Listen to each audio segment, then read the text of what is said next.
আসসালামু আলাইকুম। কামিল ফিক প্রথম বর্ষ ২০২৪ ব্যাচ পরীক্ষা ২০২৬। এটি আপনাদের দিরাসাতুল ফতোয়া বিষয়কোড ৬৩১১০৫।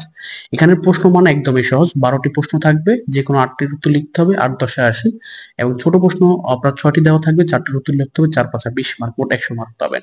তো এক্ষেত্রে আমি বেশ কিছু প্রশ্ন লিখেছি। দেখুন, ঈমান কাকে বলে? আচ্ছা, আরেকটা কথা, এই সাজেশনটা শুরু করার আগে আমি আপনাদের একটা কথা বলি, এই সাজেশনটা আসলে আপনি ফলো করবেন কিনা। এজন্য আমাদের গত বছরে দেওয়া যে সাজেশন, সেই সাজেশনটা ফলো করুন এবং সেই সাজেশনে দেওয়া যে প্রশ্নগুলোর সাথে গত বছরের প্রশ্ন মিলিয়ে দেখুন। যদি আপনি স্যাটিসফাইড হন, সেক্ষেত্রে আপনি হচ্ছে সাজেশনটা ফলো করতে পারেন। তো দিরাসাতুল ফতোয়া বিষয় করে এত। আমি সামনে চলে যাই। ঈমান কাকে বলে? কেউ যদি আল্লাহর নাম ব্যতীত অন্য কারো নাম কসম করে, তাহলে তার হুকুম কি? ইমামদের ইখতিলাফ সহ লেখো। ঈমান কাকে বলে? তা কত প্রকার ও কি কি? প্রত্যেক প্রকারের উদাহরণ সহ হুকুম বর্ণনা করো। কাসমের কাফফারা কি? আল্লাহ তাআলার নাফরমানি কাজের কসম করলে তার হুকুম কি? বিস্তারিত লেখো। হুদুদ, তাজির এবং কাফফারার মধ্যে পার্থক্য কি? হুদুদ কি শরঈ নাকি ইনসানি? তুমি যে মতটি গ্রহণ করবে তা স্পষ্ট করে বর্ণনা করো। জেনার পরিচয় দাও। কিসের দ্বারা জেনা সাব্যস্ত হয়? জেনার দলিল এবং স্বীকারোক্তির সুরত বর্ণনা সহ তার হুকুম বিস্তারিত বর্ণনা করো। কোন লোক যদি মাকরুস্থানে সহবাস করে অথবা কওমে লূতের মতো কাজ করে, তাহলে তার হুকুম কি? ইমামদের মতামত সহ তোমার পছন্দনীয় মতামত উল্লেখ করো। মদ কাকে বলে? মদ্যপানের হদ কি? মদ্যপানে কাফারা নির্ধারিত না হওয়ার কারণ কি? বিস্তারিত লেখো। আর সারাকাত কাকে বলে? কোন কোন অবস্থায় চোরের হাত কাটা যাবে আর কোন কোন অবস্থায় চোরের হাত কাটা যাবে না? কি পরিমাণ মাল চুরি করলে কাটা যাবে আর চোরের হাত কাটার পরিমাণ কি?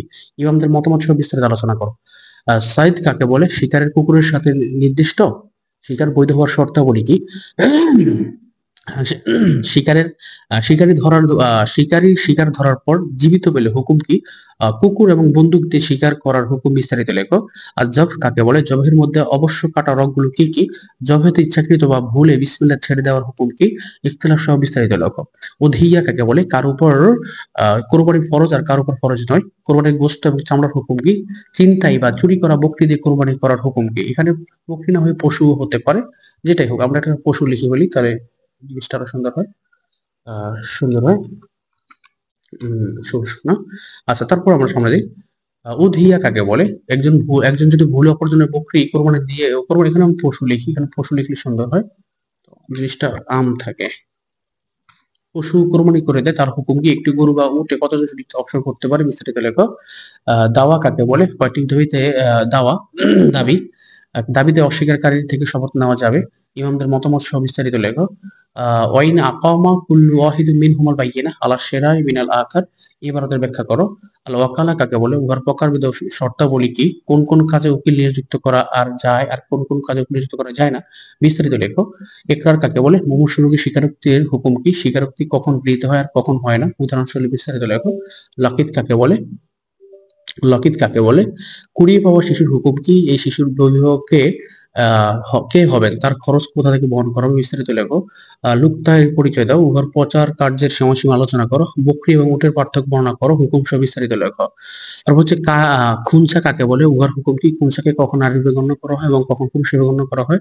খুনসার নামাজের পদ্ধতি বিস্তারিত লেখো। ফারাইজ কাকে বলে? ইলমুল ফারাইজের গুরুত্ব প্রয়োজনীয়তা কি? উহার আলোচ্য বিষয় এবং উদ্দেশ্য রূপে বিস্তারিত আলোচনা করো। ফারাইজের কাকে বলে? জুল ফারাইজ কতজন? কতজন? হ্যাঁ, কতজন হবে? কতজন? আশা বা কত প্রকার ও কি কি? বিস্তারিত লেখো।